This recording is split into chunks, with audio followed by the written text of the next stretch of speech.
स्वागत है NBS podcast के नए एपिसोड में और जल्दी से शुरू करते हैं आज का किस्सा। सुमित अपनी फैमिली के साथ खाना खा रहा था किसी रेस्टोरेंट में और अचानक से उसके कंधे पर एक हाथ रखता है कोई। सुमित चौंक के पीछे की तरफ देखता है और पीछे एक लंबा सा 6 फुट का आदमी खड़ा होता है और उसकी तरफ देख के मुस्कुराता है और कहता है, सुमित क्या हाल है यार तेरा। सुमित उसको पहचानने की कोशिश करता है लेकिन उसको ठीक से पहचान नहीं पाता। अब पहचानता भी कैसे, क्योंकि उस आदमी को देखे हुए तो काफी समय हो चुका था, या कह सकते हैं कि एक दशक बीत चुका था। तो ऐसा कैसे हो सकता है कि वो सुमित को पहचान गया लेकिन सुमित उसको नहीं पहचान सका। क्योंकि आमतौर पे क्या होता है कि हल्की फुल्की शक्लें तो बदल जाती हैं, लेकिन जब कुछ ऐसा भयावह हो चुका हो जिससे कोई 25-26 साल का इंसान 50 साल का लगे, तो फिर कोई कैसे पहचाने। सुमित कोशिश करता है उसको पहचानने की, लेकिन वो माफी मांगते हुए कहता है कि सॉरी भाई, मैं आपको पहचान नहीं सका। तो वो इंसान उसको कहता है कि भाई सिर्फ तू ही तो नहीं पहचान पाता, मुझे तो कोई भी नहीं पहचान सकता। चल मैं तुझे बता देता हूँ, अरे भाई मैं गिरीश हूं। अब जब सुमित ये नाम सुनता है तो उसको अचानक से कुछ याद आना शुरू हो जाता है। सुमित खुश तो होता है लेकिन उसके साथ डर, खौफ और हैरानी, ये तीनों चीजें उसके आंखों में देखी जा सकती थी। अब ऐसा भी क्या था इस नाम में कि जिसको सुनने के बाद सुमित सन का सन रह गया।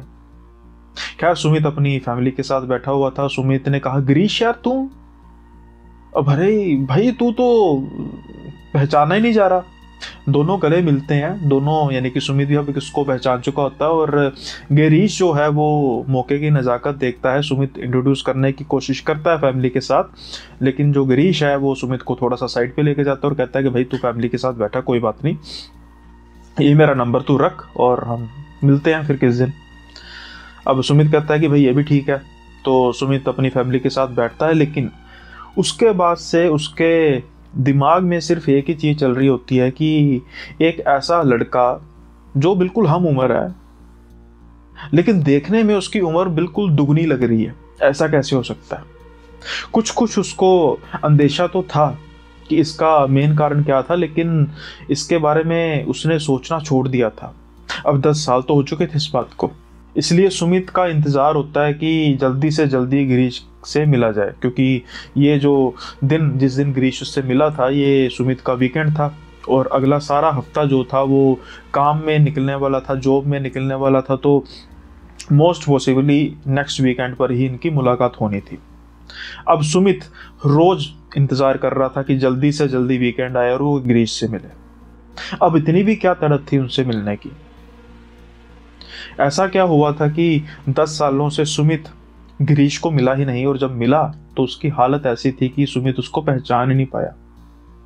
इवन कि जब उसने अपने आप को इंट्रोड्यूस किया तो तब भी सुमित काफी देर तक देखता ही रह गया कि ऐसा कैसे हो सकता है, ये गिरीश कैसे हो सकता है। खैर, अब बीतते हैं कुछ दिन और वीकेंड आता है। सुमित गिरीश के साथ कांटेक्ट करता है और दोनों मिलने का प्लान बनाते हैं। और अब वो टाइम आ जाता है जब सुमित गिरीश के साथ मिलता है, गिरीश से मिलता है। और अब वो समय भी आ जाता है जब उस रात से पर्दा उठता है कि गिरीश की ऐसी हालत हुई कैसे। गिरीश और सुमित मिलते हैं, पहले कुछ बातें करते हैं। सुमित थोड़ा सा हेजिटेट हो रहा होता है उससे पूछने से, लेकिन फिर भी उसको ये तो था कि आज तो वो पूछ के रहेगा ही कि भाई हुआ क्या। अब कुछ देर बातें करने के बाद सुमित कहता है कि भाई उस हादसे के बाद तो चला गया, गायब ही हो गया यार। गायब हो गया, या फिर कह सकते हैं कि हमने भी तो कोशिश नहीं की तुझसे कांटेक्ट करने की, गलती हमारी भी है, लेकिन हम डर ही इतना चुके थे। सच कहें तो मैं और हमारे जितना भी सर्कल था कोई भी तेरे आसपास आना नहीं चाहता था। अब गिरीश इस बात को सुनकर गुस्सा नहीं करता कि कोई भी मेरे आसपास नहीं आना चाहता था, और वो मुस्कुरा के कहता था कि शायद उस समय यही ठीक था। शायद नहीं, बिल्कुल ठीक था। तुमने जो किया बिल्कुल ठीक किया, और मैंने जो किया वो गलत किया, या फिर कह सकते हैं कि गलत नहीं था, वो गुनाह था। अब 10 साल पहले ऐसा क्या हुआ था कि जिससे जो गिरीश है वो अपने फ्रेंड सर्कल से भी दूर हो गया और साथ के साथ ही उसके साथ कुछ ऐसा भयावह हुआ कि उसकी उम्र अपने फ्रेंड्स की उम्र से बिल्कुल दुगनी है। सुनना चाहते हैं इस किस्से को, इसीलिए तो आप यहाँ पे आए हैं। लेकिन मेरा जो पर्पस है वो आपको कहानियाँ सुनाने के साथ साथ इस चीज़ को भी देखना है कि आप इसको लाइक कर रहे हैं नहीं कर रहे हो, मेरे चैनल को सब्सक्राइब कर रहे हैं नहीं कर रहे। अमूमन आप मेरी पिछली वीडियोस में देखेंगे मैं कभी भी बहुत ज़्यादा परस्यू नहीं करता, लेकिन भाई आप सुनते हैं कहानी और भाग जाते हैं। तो मुझे कहानी का मेन जो मोटिव होता है उसको शुरू करने से पहले आपसे रिक्वेस्ट करनी पड़ती है ताकि आप इसको जल्दी से जल्दी सब्सक्राइब कर दीजिए। अब जितनी वीडियोज़ में मैं कहना शुरू कर रहा हूँ तो जो सब्सक्रिप्शन है वो ऊपर जा रही है, यानी कि वो बढ़ती जा रही है। तो यानी कहने का मतलब है कि मेरे कहने का फ़ायदा होता है। तो थोड़ा सा वक्त निकाल के आप चैनल को सब्सक्राइब कर दीजिए अगर आपको चैनल पसंद, क्योंकि यहाँ पर आपको हर रोज़ हॉरर कहानियाँ सुनने को मिलेगी और साथ के साथ ही वीकली पॉडकास्ट भी। अब बढ़ते हैं किस्से की ओर। बातें जब शुरू होती हैं तो फिर बात चलती है फ्लैशबैक पे कि हुआ ऐसा क्या था। सुमित आज से 10 साल पहले, आज उसकी अच्छी नौकरी है, अच्छा काम कर रहा है, अपर मिडिल क्लास फैमिली है, लेकिन आज से 10 साल पहले उसके घर की हालत कुछ इतनी अच्छी थी नहीं। क्रिकेट का वो काफ़ी शौकीन था और उस समय तो ये अपना जो करियर है वो क्रिकेट में ही परस्यू करना चाहते थे, इसलिए वो एक एकेडमी में प्रैक्टिस भी कर रहे थे। अब उस समय इनकी उम्र जो है वो कुछ 14-15 साल के आसपास थी, तो पढ़ाई भी बड़ी ज़रूरी थी, लेकिन क्रिकेट का जो शौक था वो इस कदर था कि ये रात के समय में भी प्रैक्टिस कर लेते थे। अब इनके घर से कुछ दूरी पर एक ग्राउंड था, अमूमन कुछ 3 या 4 किलोमीटर दूरी पर एक ग्राउंड था जहाँ पर फैसिलिटीज़ भी काफ़ी अच्छी थी और वहाँ के जो कोच थे वो काफ़ी मशहूर थे, काफ़ी अच्छे कोच थे और इनकी कोचिंग में रह के ये क्रिकेट सीखना चाहते थे। अब माँ बाप इस चीज़ के लिए एग्री तो करते नहीं थे कि रात के समय में हमारा बेटा साइकिल पर जाए या पैदल जाए और उसके साथ वहाँ पर प्रैक्टिस करे, और रात के समय में रात के 10-11 बजे घर पहुंचे और अगले दिन स्कूल भी या कॉलेज भी जाना पड़ता था। लेकिन अब बच्चे की जिद के आगे माँ बाप कई बार हार जाते हैं। तो वैसे भी ऐसी चीज़ों के लिए मोटिवेट तो करना चाहिए, लेकिन जो बात थी वो सारी टाइमिंग की थी। अब जब पहली बार ये उस क्रिकेट कोचिंग सेंटर में जाते हैं तो जो कोच है वो पूछता है कि किस रास्ते से आए। अब कोच को वो रास्ता बताते हैं। अमूमन ये रास्ता कुछ 500 मीटर या 1 किलोमीटर थोड़ा सा छोटा था, शॉर्टकट था। तो कोच को जब ये सुमित बोलते हैं कि मैं इस रास्ते से आया, तो वो कोच इनको कहते हैं कि उस रास्ते से कभी भी अकेले नहीं जाना।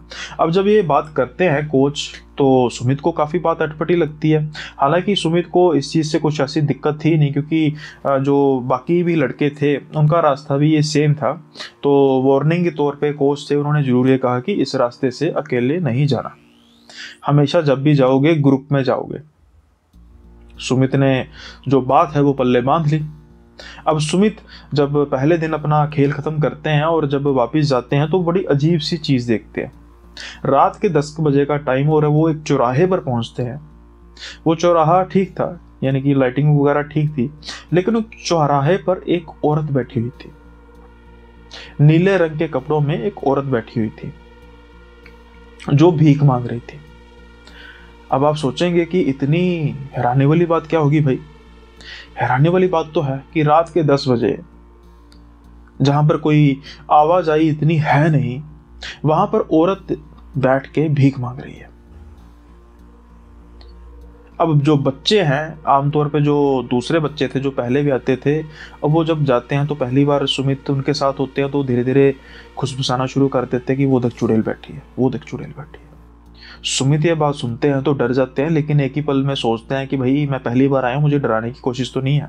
लेकिन ऐसा था नहीं, वो दूर से निकल जाते थे, उनसे उसके पास आना सही नहीं समझते थे और ये बात रोज की होती थी।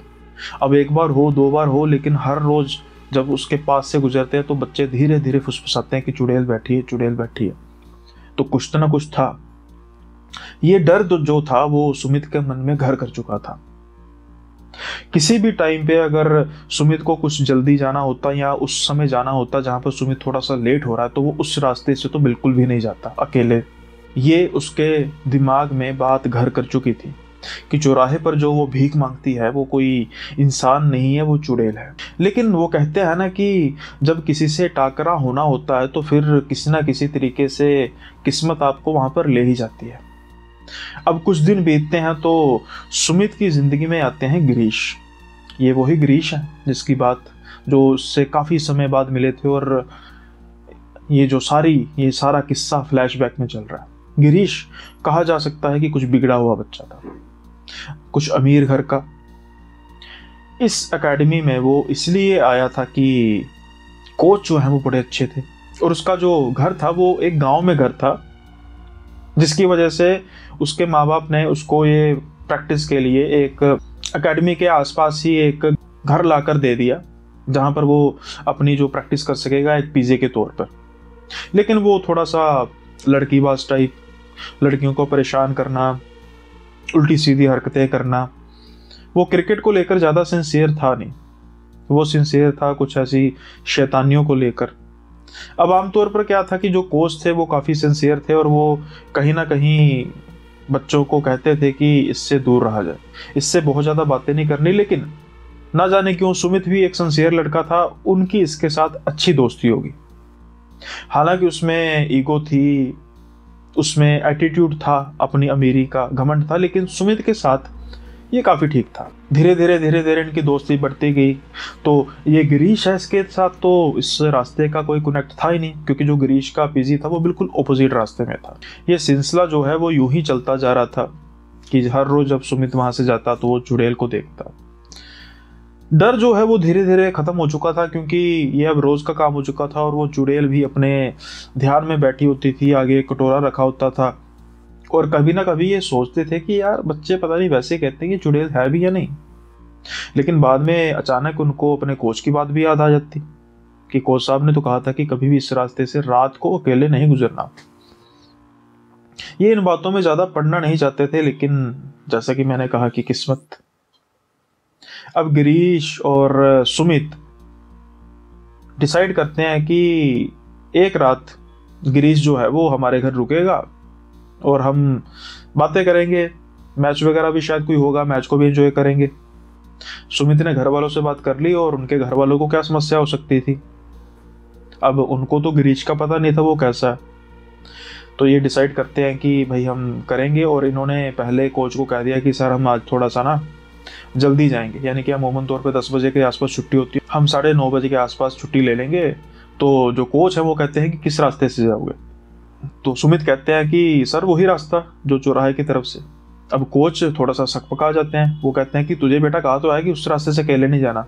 तो सुमित कहते हैं कि सर गिरीश तो है साथ में। अब इस बात को सुनकर कोच थोड़ा सा और सकपका जाते हैं। अब वो मुंह पर तो कह नहीं सकते थे कि भाई तुझे कहा तो है इस लड़के से दूर रहा कर, लेकिन वो आंखों ही आंखों में सुमित को थोड़ा सा डांटते हैं। लेकिन सुमित का भी रिस्पॉन्स ऐसा होता है कि सर कोई बात नहीं। तो फिर वो पूछते हैं कि ये क्यों, इसका तो पीजी जो है वो दूसरी तरफ है। लेकिन सुमित कहता है कि सर आज रात हमारे पास रुक रहा है। तो ये कहते हैं कि भाई पेरेंट्स नहीं है क्या घर पे? कहते नहीं, हमने कुछ मैच वगैरह का भी देखना है, और वैसे भी ये आज रात हमारे यहाँ रुकेगा। तो कोच जो है वो कहते हैं कि ठीक है भाई जाओ, लेकिन ध्यान से। अब जब ये जाना शुरू करते हैं, उसी पॉइंट पर पहुंचते हैं जहां पर वो औरत नीले कपड़ों में बैठी हुई है, आराम से अपने हाथ में आगे कटोरा लेके। सुमित उसकी तरफ थोड़ा सा ध्यान देता है और अपने रास्ते चलने लग पड़ता है। लेकिन गिरीश के लिए ये नई बात थी। गिरीश उसको देखकर कहता है कि अरे भाई ये कौन बैठी है? तो सुमित कहता है कि यार ये ऐसी बैठी रहती है, भिखारन है। तो गिरीश कहता है कि यार इस समय रात के 10 बजे ऐसा कैसे हो सकता है? वो कहता है कि हम रोज यहाँ से गुजरते हैं, ये रोज बैठी होती हैं। और तो गिरीश कहता है और वो कहते हैं कि और जो हमारे साथ लड़के हैं ना वो कहते हैं कि ये चुड़ैल है। अब गिरीश ये बात सुन के जोर जोर से हंसने लग पड़ता है।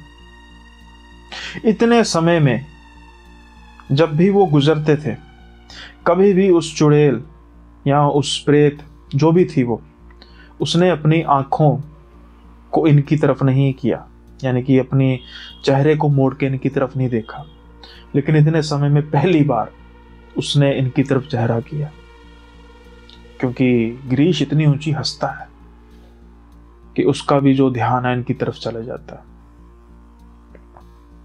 क्या भला की खूबसूरत थी वो।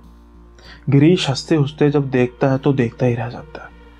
अरे भाई इतनी खूबसूरत वो चुड़ैल, तुझे वो चुड़ैल नजर आ रही है? अरे भाई ध्यान से देख, परी है परी। जैसे कि मैंने कहा कि जो गिरीश था वो थोड़ा सा बिगड़ा हुआ बच्चा था, थोड़ा सा वो कर रहा था इस तरीके से बिहेव कि जो किसी औरत को, किसी लड़की को अनकंफर्टेबल कर दे, और साथ के साथ ही अगर उसके कोई साथ है तो उसको भी अनकंफर्टेबल कर रहा था, जैसे कि सुमित को।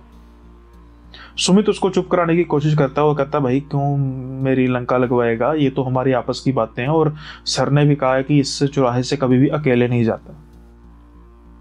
अब गिरीश जो है वो सर को भी थोड़ा सा, अपने कोच को भी थोड़ा सा करने लग पड़ते हैं कि भाई वो तो बेवकूफ है। सुमित समझाता है कि ऐसा नहीं बोलते। गिरीश बात करते करते उसकी तरफ जाना शुरू कर देता है। सुमित उसको रोकने की कोशिश करता है, लेकिन गिरीश कहाँ मानने वाला था। अब वो जाता है वहां पे और उस लड़की के पास जाके कुछ पैसे उसकी कटोरी में डालता है और उसके चेहरे पर देखकर उसको फप्तियां कसनी शुरू कर देता है। सुमित जो वहां पर पीछे खड़ा ये सब कुछ देख रहा था, उसको गुस्सा लगने लग पड़ता है, और वो धीरे धीरे जो गिरीश है उसको अजीब से तरीके की बातें करने लग पड़ता है, जो एक सभ्य समाज में नहीं करनी चाहिए। आप आई होप इस बात को समझ रहे होंगे। जब ये बातें सुनता है सुमित तो वो काफी गुस्सा होता है और वो कहता है कि भाई मेरी बात सुन, तू चलेगा या नहीं चलेगा। तो गिरीश अभी उसके रूप को देखकर मदहोश हुआ था और ना जाने वो भी नहीं जानता था कि क्या से क्या वो बड़बड़ाया जा रहा था। लेकिन सुमित तो ये बातें सुन रहा था और वो नोटिस कर रहा था कि जो वो बैठी थी, चुड़ैल थी क्या थी, उसके हाव भाव धीरे धीरे बदल रहे हैं और वो गिरीश को ऐसे देख रही है कि जैसे खाई जाएगी। अब वो गिरीश को हिलाता है थोड़ा सा और कहता है कि भाई मैं क्या कह रहा हूँ, चल यार क्यों तू कर रहा है। और वो उस लड़की की तरफ देख के सुमित कहता है कि मैं माफी मांगता हूँ आपसे इसके बिहाफ पे। लेकिन गिरीश कहाँ मानने वाला था। वो फिर से कुछ ऐसी अटपटी बातें करने लग पड़ता है जो उस चुड़ैल को तो बुरी लग रही थी, सुमित को भी बुरी लग रही थी। और सुमित उसको थोड़ा सा जोर से खींचता और कहता है भाई तू चलेगा कि नहीं चलेगा। अब गिरीश है वो सुमित को थोड़ा सा धक्का देता है और कहता है यार तू चल अपने रास्ते, मैं देख लूंगा। जब ये सुमित सुनता है तो वो हैरान हो जाता है, थोड़ा सा ठंडा भी हो जाता है कि भाई ये भी गुस्सा हो रहा है। वो कहता है भाई हमने घर जाके मैच देखना है। लेकिन गिरीश को पता नहीं क्या होता है कि जैसे उसको हिप्नोटाइज कर लिया होता है उस लड़के ने, बस वो उसके पास ही रहना चाहता था। वो कहता था कि मैं नहीं जाऊंगा यार, तू चल अपने घर, मैं आ जाऊंगा, मैं अपने घर में चले जाऊंगा, मैं यहाँ पे रुकना चाहता हूँ। अब जो सुमित है वो कहता है भाई तू पागल तो नहीं हो गया, हमने अपने घर जाना और तू क्या कर रहा है। इस सारे मंजर में वो जो लड़की थी, वो चुड़ैल थी, वो बिल्कुल शांत बैठी थी और वो गिरीश को घूर घूर के देख रही थी। अब दोनों की बहसा बसाई होने लग पड़ती है, गिरीश और सुमित की, और जो गिरीश है वो सुमित पर हाथ उठा देता है। अब बाकी क्या बचा था। गिरीश सुमित को कहता है कि दफा हो जा अपने घर पे, ना मैंने तेरे घर पे आना है और ना मेरे साथ आज के साथ तू बात करियो। सुमित भी अब गुस्से में वहां से चला जाता है। अगले दिन अपना काम खत्म करते हैं सारे, स्कूल वगैरह का, कॉलेज वगैरह का जो भी था। और रात को जब सुमित वापस शाम को आता है उस एकेडमी में, तो वहां पर सभी लोग थे, सिर्फ गिरीश नहीं था। अब कोच साहब उनसे पूछते हैं कि बेटा वो गिरीश नहीं आया तेरे साथ। तो सुमित कहता है कि नहीं वो सर मेरे साथ नहीं गया था। तो कहते हैं भाई वो तेरे साथ ही तो गया था कल, तुम इकट्ठे तो गए थे। लेकिन सुमित कहता है कि सर हम इकट्ठे तो गए थे, लेकिन हमारी कुछ रास्ते में बहसा बसाई होगी और गिरीश जो है वो नहीं गया और मैं अपने घर चला गया। अब जब ये कोच साहब सुनते हैं तो वो काफी सख्ते में आ जाते हैं और पूछते हैं कि कहाँ पे लड़ाई हुई थी। तो वो कहते हैं कि उस चौराहे पे सर, काफी हड़बड़ाहट के साथ, डरती हुई आवाज में। तो कोच साहब कहते हैं कि चौराहे पर लड़ाई हुई थी, तो किस बात को लेकर लड़ाई हुई थी।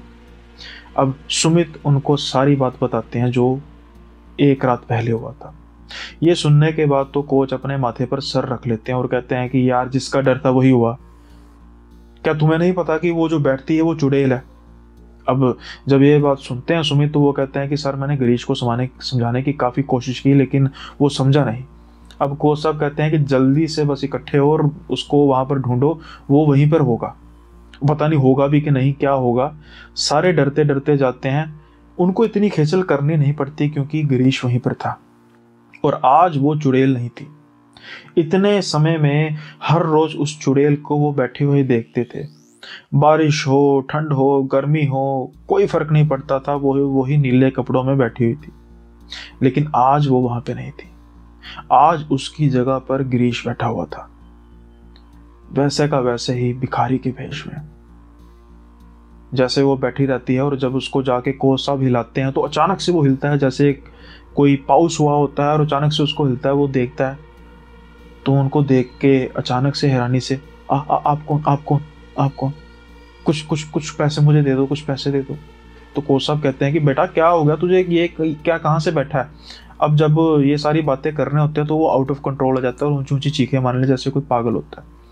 उसको पकड़ा जाता है, आनन फानन में उसको हॉस्पिटल पहुंचाया जाता है, उसके पेरेंट्स को बुलाया जाता है और उसकी जब ट्रीटमेंट होती है, वैसे तो उसकी दिमागी हालत बिल्कुल ठीक होती है, टेस्ट में कोई भी किसी तरीके की कोई दिक्कत नहीं आई होती, लेकिन वो काफ़ी ज़्यादा अजीब हो जाता है, उसका बिहेवियर काफ़ी ज़्यादा अजीब हो जाता है। सुमित दूसरी ओर, उनकी हैरानी की कोई सीमा नहीं कि ये हुआ क्या, ये कैसे वहाँ पर भिखारी बन के बैठ गया और वो चुड़ैल कहाँ पे है।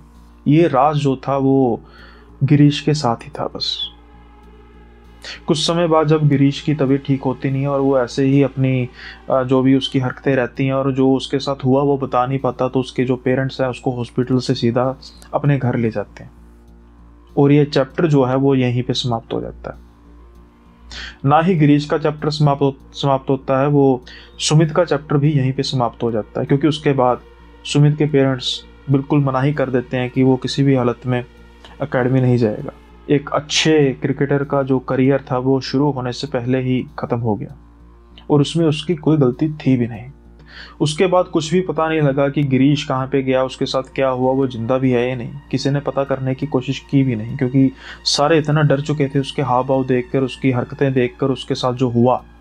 कोई भी ये ना जानना चाहता था, शायद जानना तो चाहते थे लेकिन ये जानना उससे नहीं चाहते थे कि क्या हुआ, और ना ही वो बताने की हालत में था।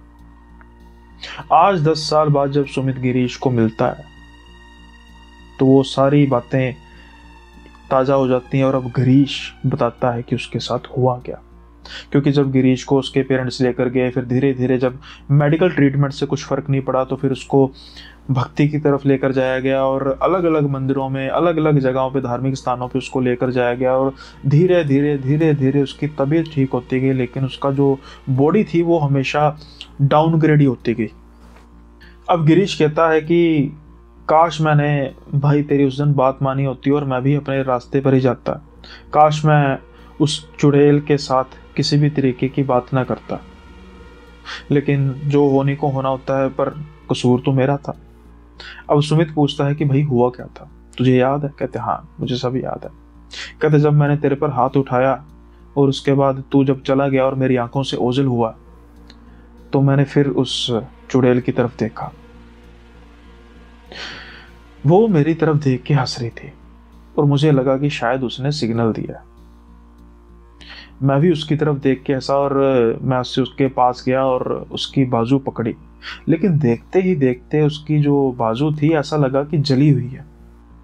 और जब मैंने सर उठाकर उसका चेहरा देखा तो वो भी किसी जली हुई, ऐसा लग रहा था कि किसी का चेहरा बड़े बुरी तरीके से जला हुआ, और मेरी तो चीखें निकल गई और मैंने वहां से भागना शुरू कर दिया। अब मैं वहां से भाग रहा हूं और कुछ समय बाद देख रहा हूं कि उसी चौराहे पर मैं दोबारा पहुंच रहा हूं और वो वैसे के वैसे ही बैठी है, लेकिन उसका चेहरा जो है बिल्कुल क्रूप हो चुका है। मैं फिर भाग रहा हूँ, पता नहीं कितने समय तक मैं भागता रहा और वो वही चुड़ैल वहां पर बैठकर मेरी तरफ देख के हंस रही थी।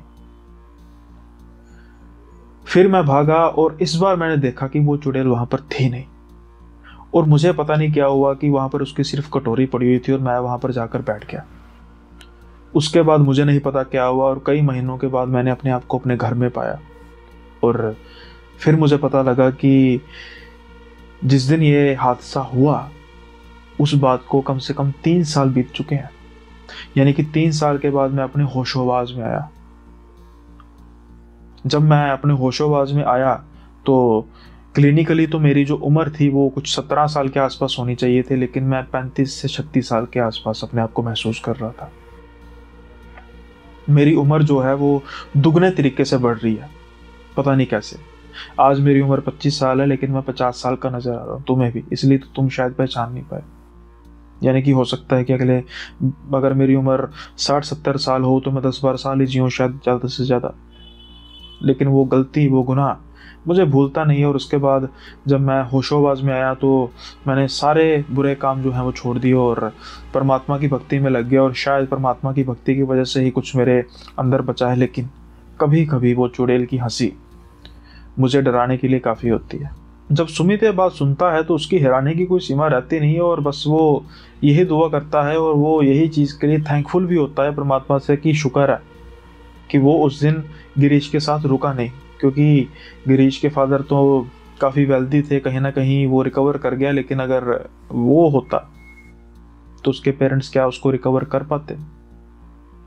शायद उसका जवाब था ना।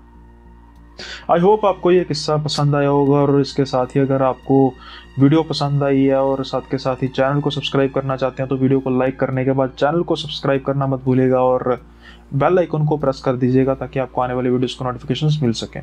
और इसके साथ ही अगर आप अपनी स्टोरीज को शेयर करना चाहते हैं तो जो स्क्रीन पर ये मेरी ईमेल आईडी और इंस्टा आईडी फ्लैश हो रही है, यहाँ पर आप टाइप करके, लिख के या फिर रिकॉर्ड करके भी भेज सकते हैं अपने किस्से और कमेंट बॉक्स में भी आपको इसकी डिटेल्स मिल जाएंगी। अब बढ़ते हैं जल्दी से अगले किस्से की ओर। मीरब, जिसकी उम्र 15 साल के आसपास है और वो मुंबई में रहती है। अब वैसे तो उसकी जो फैमिली है काफ़ी सपोर्टिव है, काफ़ी मॉडर्न है, उसको काफ़ी सपोर्ट करती है, लेकिन एक दिन उसके साथ कुछ ऐसा हुआ जिसने उसको हिलाकर रख दिया। और उसने अपने पिता से तो ये एक्सपेक्ट किया नहीं था कि उसके पिता ऐसा कर सकते हैं, लेकिन जब उसको इस बिहेवियर का, इस व्यवहार का कारण पता लगा तो वो दंग रह गई और शायद वो शुक्र मनाने लगी कि शुक्र है कि पिता ने उसके साथ ऐसा बिहेवियर किया, क्योंकि हो सकता है कि जो सना के साथ हुआ अगला शिकार वो भी हो सकती थी। अब ये सना कौन थी, उसके पिता ने उसको किस चीज़ के लिए रोका, क्यों रोका और ये किस्सा क्या था जिसकी वजह से उसको रोकना पड़ा। शुरू करते हैं किस्सा। मीराब है, जैसा कि मैंने कहा कि उसकी 15 साल की उम्र है और एक दिन क्या होता है कि वो अपने कॉलेज के किसी फंक्शन से आती है और वहाँ पर वो उसका जो कैरेक्टर था उसने काफ़ी सजना धजना था, उसने काफ़ी अच्छे तरीके से अपना गेटअप बनाया हुआ था, मेकअप किया हुआ था। अब जब प्रोग्राम ख़त्म होता है तो शाम का टाइम होता है, तो मेकअप को उतारने से पहले मीराब अपने घर की बालकोनी पर बैठती है और ढलते हुए सूरज को निहार रही होती है। मुंबई में हालांकि ऐसी लोकेशन कहाँ होगी जहाँ पर कोई ढलते हुए सूरज को बड़े सलीके से निहारता होगा, लेकिन खैर अपना अपना शौक होता है। कुछ देर वो जब बैठती है तो वो खो ही जाती है सूरज की लालिमा को देखते देखते, तो वो अपने आप में खो जाती है।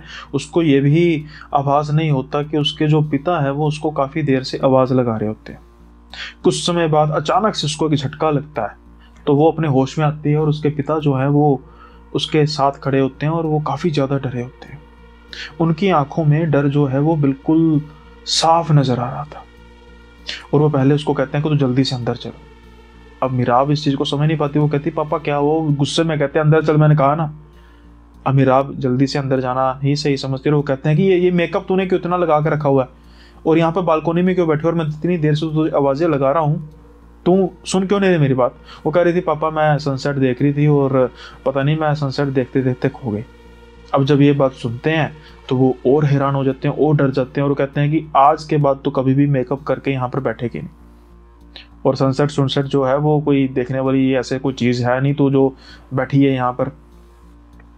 मीराब जो है वो इतनी ज़्यादा दंग रह गई है क्योंकि जब से मीराब ने होश संभाली है कभी उसने ऐसा कुछ अपने फादर का बिहेवियर देखा नहीं है। वो तो उसको हर बार इतने प्यार से बुलाते थे और जब वो मेकअप वगैरह करती थी बड़े खुश होते थे, लेकिन आज ऐसा क्या हो गया कि अपनी बेटी पर वो इतना झिल्लाकर बोल रहे हैं। क्योंकि जो इस एरिया में आज से कई साल पहले हुआ था उनकी रिफ्लेक्शंस शायद उसको, उनके पिता को कहीं ना कहीं मिल रही थी, जिसकी वजह से वो इतना डर चुके थे। अब हुआ क्या था ये बात तो मीराब पूछना चाहती थी कि पापा हुआ क्या, मुझे बताओगे तो सही। अब पापा जो है उसको बोलने में आनाकानी करते हैं, लेकिन फिर वो सोचते हैं कि बच्चे बड़े हो रहे हैं तो बात करना जो है वो कुछ गलत भी नहीं है, लेकिन बच्चे विश्वास करेंगे भी ऐसी बातों पर नहीं। उसके फादर कहते हैं कि आज से ठीक 1 हफ्ते बाद मैं तुझे वो कारण बताऊंगा जिसकी वजह से मैं तुझ पर इतना ज़्यादा झल्ला कर बोला। मीराब जो है वो हैरान हो जाती है कि 1 हफ्ते बाद का क्या मुहूर्त हुआ। खैर, लेकिन अब वो सोचते हैं कि चलो पता तो लगेगा। अब इस 1 हफ्ते का या कुछ दिनों का पॉज देने का, इंटरवल का एक कारण था, क्योंकि उसके बाद से उसके जो पिता थे वो उसको रोज के रोज नोटिस कर रहे थे। अब जब 7 दिन बीतते हैं तो उसके फादर जो हैं वो काफ़ी रिलैक्स होते हैं। शायद उनको ये लग रहा था कि मेरी बेटी के साथ वो नहीं हो रहा जो आज से काफ़ी साल पहले सना के साथ हुआ था। अब सना का नाम दोबारा आ गया। ये सना थी कौन? मीरा अब पूछती है कि पापा अब 1 हफ्ता हो गया, अब बताओ। अब उसके पापा कहते हैं कि ये जो कारण था जिसकी वजह से मैंने तुझे मना किया था, आज उसको बताता हूँ। ये बात तब की है जब मैं कुछ 18 साल के आसपास का होता था। हमारे जो घर के बिल्कुल सामने फ्लैट तुम्हें नजर आ रहा है, जो फर्स्ट फ्लोर पे है? कहते हैं हाँ। कहते हैं यहाँ पर एक जो बालकोनी नजर आ रही है, वो बालकोनी की तरफ देखती है, वो मकान, वो फ्लैट बंद होता है। वो कहती है हाँ, ये तो यहाँ पर तो कोई रहता नहीं है ना। तो पापा कहते हैं उसके कि यहाँ पर लोग अब नहीं रहते, लेकिन किसी जमाने में यहाँ पर रहते थे। अब वो कहती है कि नेचुरली बात है, भी फ्लैट बना होगा, रहते होंगे, लेकिन अब इसके बंद होने का कारण क्या है? वो कारण जितना अजीब था उतना डरावना भी था। अब उसके पापा कहते हैं कि यहाँ पर एक परिवार रहता था और हमारी तरह वो मुस्लिम फैमिली थी। हमारा उनके साथ काफ़ी ज़्यादा अच्छा व्यवहार था, अच्छा हमारा आना जाना था। उनकी एक बेटी थी सना, वो काफ़ी चुलबुली, काफ़ी हंसने खेलने वाली मेरी छोटी बहन ही थी। तब वो 11-12 साल के आसपास की थी। अब सब कुछ ठीक चल रहा था, उसकी पढ़ाई भी ठीक चल रही थी, बड़ी ब्राइट स्टूडेंट थी वो। लेकिन क्या हुआ कि कुछ समय बाद एक चीज़ नोटिस होना शुरू हुई, ना ही सिर्फ हमें, हमारे पेरेंट्स को, बल्कि आसपास रहने वाले लोगों को भी, कि सना शाम के टाइम पर बहुत सज सवर के उस बालकोनी की तरफ बैठती है और बस एक टकटकी लगाकर देखती ही रहती है किसी जगह पे। अब 1 दिन हुआ, 2 दिन हुआ, 3 दिन हुआ, 4 दिन हुआ, 5 दिन हुआ। हर रोज हर कोई जो उसको जानता था, उसके परिवार को जानता था, करते थे कि ये हो क्या रहा है। शुरू में तो हमने इस चीज़ को तवज्जो नहीं दी, लेकिन जैसे जैसे दिन बढ़ते गए और हम इस चीज़ को लेकर हैरान हो रहे थे कि वो उसी समय पर, उसी जगह पर बैठ रही है, बिल्कुल वैसे ही, टस से मस नहीं हो रही, और कभी उसकी फैमिली मेंबर भी नहीं देखा। अब जब ये देखते हैं तो इन अपने पेरेंट्स से बात करते हैं। पेरेंट्स को तो शुरू में ये अपने बात काफ़ी यूजुअल लगती है कि बेटा तू क्या कर रहा है। कहता है कि नहीं भाई, अपना वाकबियत है, मैंने अपनी बहन माना है, और मुझे कॉलेज वगैरह से तो दिन के समय में टाइम लगता नहीं, शाम को उसको ऐसे देखता हूँ तो मुझे लगता है कि बात करनी चाहिए। शुरू में तो इनके पेरेंट्स को भी काफ़ी ज़्यादा कुछ था नहीं कि भाई ऐसे ही होगा, लेकिन जब उन्होंने भी नोटिस करना शुरू किया तो ये बात उन्होंने भी गौर की कि हाँ, ऐसी बात तो है। अब वो इसके पेरेंट्स से मिलते हैं। अब जब पेरेंट्स से मिलते हैं तो और हैरान होते हैं कि उनके पेरेंट्स को तो इसके बारे में पता नहीं था, क्योंकि सना बेसिकली काफ़ी सिंसियर थी, वो बहुत ज़्यादा किसी से बात करती नहीं थी, चुलबुली थी, लेकिन बस एक अपने हद तक थी, कि ऐसा नहीं था कि भाई हर एक किसी फ्रैंकली, और ये भी नहीं कि सारे दिन ही बस बातें हंसती फिरे। तो वो ज़्यादा अपने रूम में रहना पसंद करती थी और पढ़ती रहती थी। ये बात उनके घर वालों को तो पता थी। तो उसका जो कमरा था वो तकरीबन बंद रहता था, और जिस समय वो ऐसे सज सवर के वहाँ पर बैठती थी, उस समय उसके पेरेंट्स को ये लग रहा होता था कि हमारी बच्ची पढ़ रही है। तो कभी उन्होंने इस चीज़ के बारे में गौर नहीं किया, लेकिन जब उनको इस चीज़ के बारे में पता लगा तो वो तो पहले इस चीज़ का विश्वास कर नहीं रहे थे। लेकिन जब उन्होंने दूसरे फ्लैट में जाके, यानी इनके फ्लैट में जाके देखा कि उनकी बेटी उस समय ऐसे बैठती है, कुछ दिन उन्होंने नोटिस किया, तो वो भी हैरान रह गए, और अजीब से तरीके की परेशानी कि ये मामला क्या है। अब जब ये सब कुछ हुआ तो फिर उन्होंने किसी मौलाना जी से परामर्श किया कि ये सब हो रहा है। अब क्या हुआ कि मौलाना जी ने भी नोटिस किया, 1-2 दिन आए और देखा, और उन्होंने कुछ गौर करना शुरू किया कि वो एक ही जगह पर क्यों देखी जा रही है। मौलाना जी कहते हैं कि मैं किसी नॉर्मल, जब ये बिल्कुल नॉर्मल होगी, मैं वैसे तब इसके साथ बैठना चाहता हूँ कुछ समय, मैं जैसे चाय पर आऊँगा और आप इसको बिठाना मेरे सामने। अब जब एक दिन मौलाना जी वहाँ पर चाय पीने के लिए गए और उसके बाद उन्होंने सना को बिठाया, तो मौलाना जी के हाथ कांप रहे थे। चाय तो शायद गिर ही जाती, लेकिन जैसे तैसे करके उन्होंने अपने आप को संभाला और ये चीज़ जो है वो उनके पेरेंट्स नोटिस कर चुके थे सना के। अब उनकी आंखों में दहशत थी, डर था, क्योंकि अगर मौलाना जी इतना डर रहे हैं तो कोई ना कोई सीरियस बात है, और वो थी भी। अब सना अपने रूम में जाती है। मौलाना जी कहते हैं कि आप ऐसा कीजिएगा, मस्जिद में आइएगा, हम बात करेंगे। काफ़ी ज़्यादा कहने के बाद भी वो मानते नहीं है कि वो कोई बात करेंगे यहाँ पे। अब कर भी कह सकते थे। तो फिर उनका जो परिवार है वो, यानी कि उनके पेरेंट्स है, जो अगले दिन जाते हैं, तो मौलाना जी कहते हैं कि इस पर एक जिन का साया है, और वो जो जिन है मैंने साक्षात इसके पीछे देखा है। ये सुनने की देर थी कि इनके पेरेंट्स डर जाते हैं और वो कहते हैं कि अब क्या होगा। मौलाना जी कहते हैं कि जितना मैंने महसूस किया है वो जिन बड़ा असरदार है, बड़ा ही पावरफुल जिन है। अब बस हम इससे ये पता करा सकते हैं कि ये चाहता क्या है। अब तैयारी की जाती है उस जिन को बुलाने की। मौलाना साहब इनके घर पे आते हैं। अब जिस समय वो अपना मेकअप कर रही होती है, मतलब होता है, वो बैठी होती है, तो उसी समय पर दरवाज़ा खोला जाता है झटके के साथ। जब उसका अचानक से ट्रांस ख़त्म होता है तो उसको बिठाया जाता है। फिर जिन बोलता है उसके अंदर, वो कहता है कि मुझे ये लड़की पसंद है और मैं इसे अपने साथ ले जाऊंगा। अब मौलाना जी जब ये बात सुनते हैं तो वो कहते हैं कि ऐसा कैसे हो सकता है। लड़ाइयाँ, मतलब एक बहसबाजी होती है ना, जैसे वो होने शुरू हो जाती है। लेकिन जिन जो है वो मानता नहीं है, क्योंकि जिन इन पर, उस लड़की पर अट्रैक्ट हो चुका था और वो किसी भी हालत में उसको लेकर जाना चाहता था। ऐसी बातें जो होती हैं जब तक जाहिर नहीं होती तब तक हल्का फुल्का चलता रहता है, लेकिन जब ये बातें जाहिर हो जाती हैं ना, तो फिर ऐसी एंटिटीज जो अपना काम करना चाहती हैं वो जल्दी करती हैं, और इसके साथ भी ऐसा होने वाला था। अब वो जिन जो है वो कहता है कि मुझे इसको जो है वो लेकर जाना ही जाना है। अब मौलाना जी कहते हैं कि ऐसा हो नहीं सकता। कुछ समय फिर मौलाना जी कोई तरकीब लगाते हैं। वो एक ऐसे पत्थर की बात करते हैं,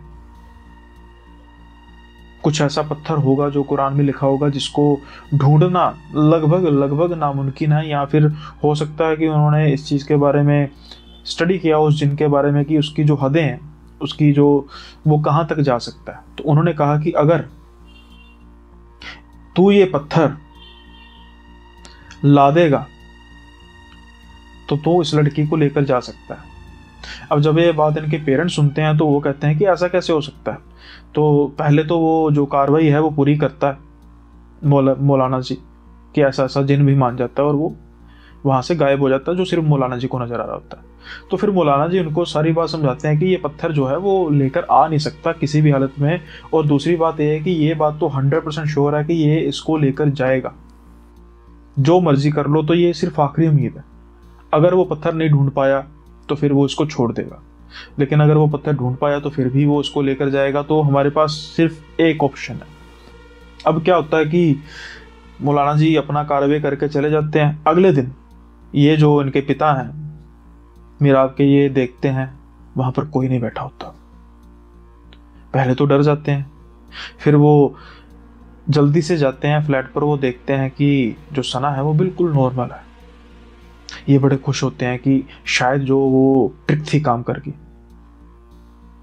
एक दिन बीतता है, 2 दिन बीतते हैं, 4 दिन बीतते हैं, 5 दिन बीतते हैं, महीना बीतता है, 2 महीने बीतते हैं, 3 महीने बीतते हैं, साल, 2 साल, 3 साल बीतते हैं। बिल्कुल नॉर्मल हो चुका था, अपनी लाइफ बिल्कुल सना नॉर्मल बिता रही थी। एक दिन सुबह सना की जो मदर है वो दरवाजा खटखटाती है, लेकिन दरवाजा कोई खोलता नहीं। काफी खटखटाने के बाद भी दरवाजा खोलता नहीं, तो उनके पेरेंट्स जो हैं वो थोड़ा सा डर जाते हैं, और फिर फोर्सफुली जब डोर को खोला जाता है वहां पर सना होती नहीं।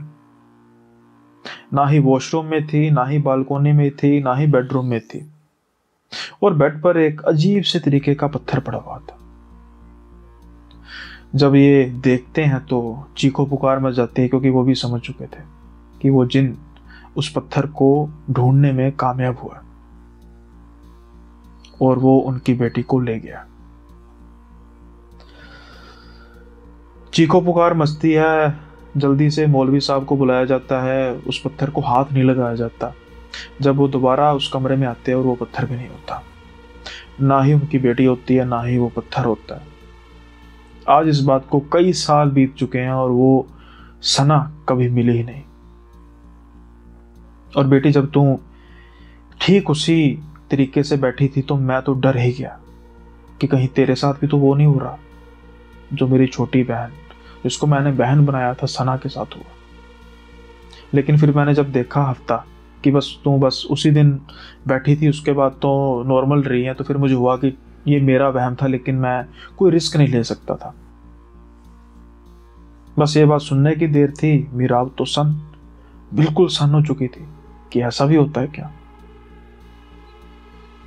ये जिन जो है, कई मैंने जैसे कि जिशान के साथ पॉडकास्ट किया था, वहां पर भी किया था कि भाई ये बड़े कई जिन होते हैं, बड़े खराब होते हैं, जो ये ऐसे अट्रैक्ट हो जाते हैं और एक जिंदगी खराब हो जाती है। ना जाने उस बेचारी सना के साथ क्या होगा। खैर, अब किया भी क्या जा सकता है, और जो किया जा सकता है वो ये है कि आप इस वीडियो को जल्दी से लाइक कर दीजिएगा जाते जाते। अगर आपको कहानी पसंद आई और कौन सी कहानी आपको ज़्यादा पसंद आई वो कमेंट बॉक्स में ज़रूर बताइएगा।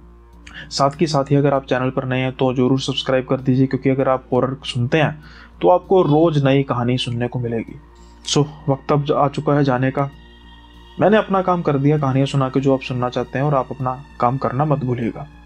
जल्दी मिलेंगे अगले एपिसोड में किसी नए किस्से के साथ, नई कहानी के साथ। तब तक के लिए बाय बाय, अपना ख्याल रखिए।